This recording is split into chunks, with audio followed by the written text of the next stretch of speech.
عزیز پاکستانیوں، السلام علیکم۔ میں آج آپ سے کچھ گفتگو کرنا چاہتا ہوں۔ مجھے کہا گیا ہے کہ شاید آج رات مجھے اغوا کر لیا جائے، آج نہیں تو کل۔ وہ دن اب دور نہیں ہے جب شاید میں کھل کر بات نہ کر سکوں۔ میں یہ آپ سے کہنا چاہتا ہوں کہ پاکستان اس وقت ایک بار پھر ایک انتہائی تاریک دور سے گزر رہا ہے۔ مجھے سیاست میں آئے کوئی زیادہ عرصہ نہیں گزرا۔ میں ایک وکیل ہوں، میرے والد صاحب مرحوم بھی وکیل تھے۔ ہم نے تمام عمر محنت، خلوص، سچائی کی لگن میں گزاری ہے۔ میں اپنے والد صاحب کے نقش قدم پر چلنے کا ہمیشہ سے متمنی رہا ہوں۔ آج بھی میری یہی خواہش ہے کہ ایک عام انسان کے طور پہ، میں کوئی وڈیرا نہیں، کوئی جاگیردار نہیں، میں کوئی پیشہ ور سیاستدان نہیں۔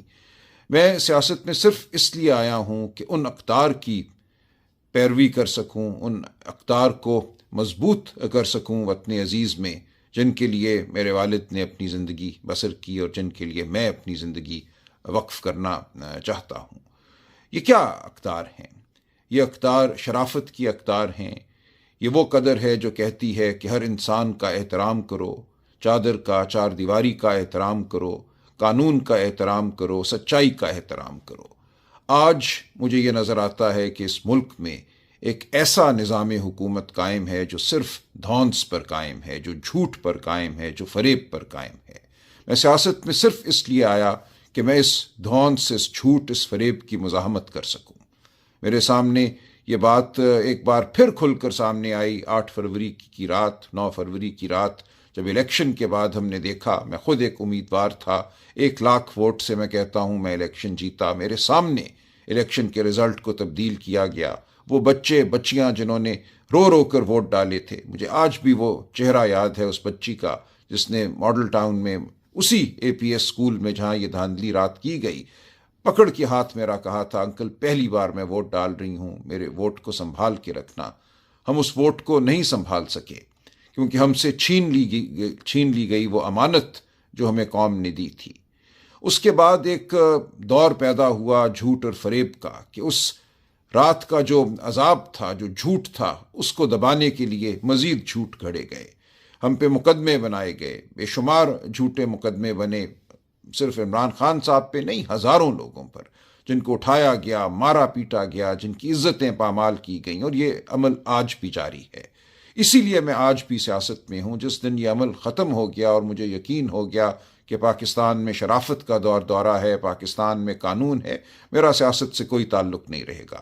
میں صرف مزاحمت کرنے کے لیے سیاست میں آیا ہوں، اور میں آپ سے بھی یہ اپیل کرتا ہوں کہ اپنے لیے، اپنے بچوں کے مستقبل کے لیے آپ بھی مزاحمت کیجیے۔ آج اس ملک میں کوئی فیکٹری لگانے کو تیار نہیں ہے، کوئی انویسٹمنٹ کرنے کو تیار نہیں ہے، غیر ملکی تو کیا کوئی پاکستانی کیوں یہ کرے گا، جب انہیں پتہ ہے کہ اس ملک میں صرف دھونس جو ہے وہی قانون ہے۔ کوئی شرافت باقی نہیں رہی، کوئی کرینہ نہیں ہے جس کے تحت زندگی گزاری جا سکے۔ ہر شخص جو ہے وہ ایک طرح سے ایک رکاوٹ ہے اقتدار والوں کے راستے میں۔ اگر میں آواز بلند کروں گا تو میری آواز کو چھین لیا جائے گا، اگر میں اپنی ٹانگوں پہ گھر سے باہر نکلوں گا تو میری ٹانگوں کو توڑ دیا جائے گا۔ آج یہ نظام ہے اس ملک میں۔ تو میں آپ سے اپیل کرتا ہوں کہ ہم نے جو اپیل کی ہے، پاکستان کے عوام سے کی ہے، وہ اپیل صرف پی ٹی آئی کے ممبران یا کارکنان سے نہیں کی۔ ہم ہر پاکستانی کو یہ کہتے ہیں، ہر خاتون کو، ہر بچے کو، ہر بزرگ کو ہم یہ کہتے ہیں کہ اپنے مستقبل کے لیے باہر نکلو، پاکستان میں شرافت کے لیے باہر نکلو۔ آج بلوچستان رو رہا ہے، خون کے آنسو رو رہا ہے۔ آج خیبر پختونخوا میں خون کی ہولی ہے۔ آج پنجاب جو ہے وہ زخم خوردہ ہے۔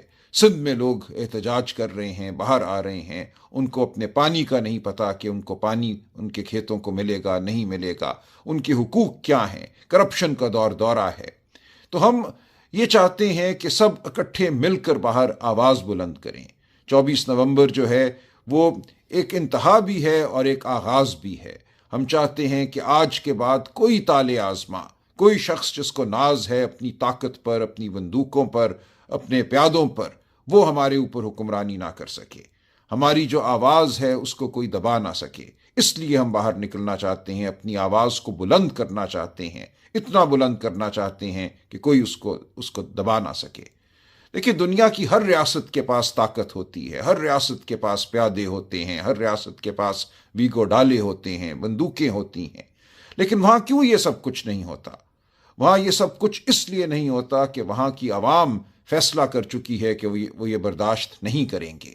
لوگ باہر نکلتے ہیں، وہ لندن شہر ہو جہاں 10 لاکھ لوگ نکلے جب عراق پر بربریت ہوئی، وہ اور دنیا کے دارالخلافے ہیں، بڑے چھوٹے شہر ہیں جہاں لوگ سڑکوں پہ نکلتے ہیں۔ سڑکوں پہ نکلنا ایک آئینی حق ہے، یہ ایک انسانی حق ہے، یہ اپنی دھرتی کو اپنانے کا ذریعہ ہے، یہ ایک طریقہ ہے جس کے ذریعے ہم احتجاج کرتے ہیں اور کہتے ہیں کہ بہت ہو گئی، ہماری بات کو سنو، ہمارے وجود کو مانو۔ تو میں آپ سے درخواست کرتا ہوں کہ آپ وہ قدم اٹھائیے جو میں سمجھتا ہوں اب ہم سب پر واجب ہے۔ اپنے گھروں سے نکلیے، ہم سب کے گھر ہمیں عزیز ہیں، ہم سب کی آسان زندگیاں ہمیں عزیز ہیں، لیکن ہر ایک کی زندگی اس ملک میں آسان نہیں ہے۔ اس بربریت کی وجہ سے اس ملک میں بہت غربت ہے، اس ملک میں بچوں کو تعلیم نہیں ملتی، 40% بچے 15-16 سال کی عمر کے کسی اسکول میں نہیں جاتے، اس ملک کے ہسپتالوں میں شفا نہیں ملتی، اس ملک میں آگے بڑھ کر اگر کوئی نوکری کرنا چاہتا ہے باعزت تو اس کو نوکری نہیں ملتی، ڈگری تھامے لوگ سال ہا سال گزار دیتے ہیں، باہر جانے کی تمنا میں زندگیاں بسر کرتے ہیں۔ تو ہم نے اس ملک کو اگر ایک ایسا ملک بنانا ہے جو احترام آدمیت، احترام انسانیت پر مبنی ہو، جس کے حوالے سے ہم فخر کر سکیں، ہم دنیا کو بتا سکیں کہ ہمارا ملک ایک شریف ملک ہے، ہم ایک ایسے معاشرے کے رہنے والے ہیں، فرد ہیں جہاں انسان کی عزت ہے، تکریم ہے، جہاں تعلیم کو، صحت کو بنیادی حق سمجھا جاتا ہے اور دیا جاتا ہے، تو ہمیں آواز بلند کرنا ہوگی، ہمیں باہر نکلنا ہوگا، ہمیں احتجاج کرنا ہوگا، ورنہ ہمیں چن چن کر ختم کر دیا جائے گا۔ آج میں اغوا ہوں گا، کل کوئی اور اغوا ہو جائے گا، باقی لوگ ڈر جائیں گے، سہم جائیں گے، یہ ملک ایک قبرستان بن جائے گا۔